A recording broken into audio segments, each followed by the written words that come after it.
দুটো টিপস বলে দিচ্ছি ফ্রিজ ধোয়ার সহজ পদ্ধতি। চলুন আপনারা। বন্ধ মানেই কাজ, তাই আজকে আমি ফ্রিজ দুটো ধোয়ার চিন্তা করলাম।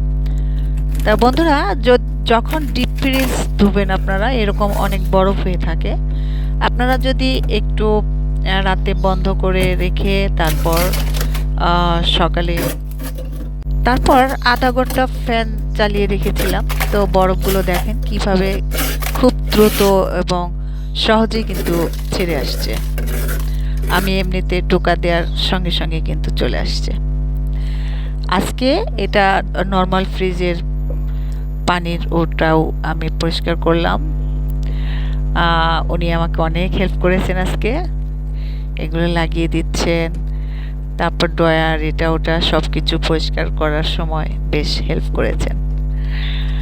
বন্ধুরা, আমরা মাঝে মধ্যেই কিন্তু এই পানিটা ফেলে দিতে হবে, নইলে মশা তো আছেই, তারপর ফ্রিজেরও কিন্তু ক্ষতি হয়।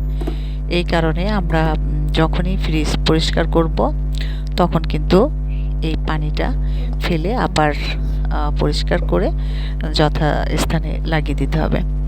তো আজকে ফ্রিজটা পরিষ্কার করা হলো, এবং দুটো ফ্রিজ একসঙ্গে অনেক অনেক সময় লেগেছে। তো আসলে রেগুলার ধরা হয় না, বন্ধ পেয়েছি, তো এখন একটু তাড়াহুড়া করে এই কাজগুলো একটা একটা করে শেষ করা হবে।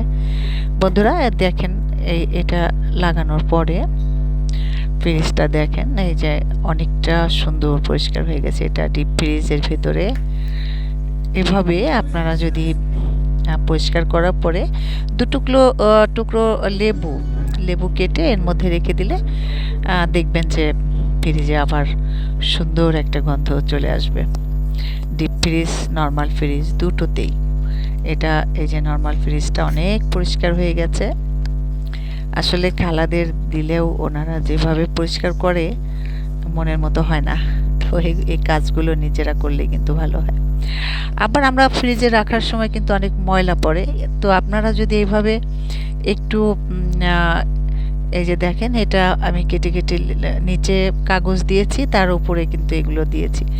এখন আপনারা যাই রাখবেন, যদি একটু ময়লা পড়েও ফ্রিজ কিন্তু অনেক সুন্দর থাকবে, পরিষ্কার থাকবে, কখনোই সেইভাবে আর নোংরা হবে না। তো বন্ধুরা, আপনারা এভাবে মাঝে মধ্যে ফ্রিজগুলো পরিষ্কার করে নেবেন। ভালো থাকবেন, দেখা হবে আগামী ব্লগে। আল্লাহ। আবার দেখা হবে।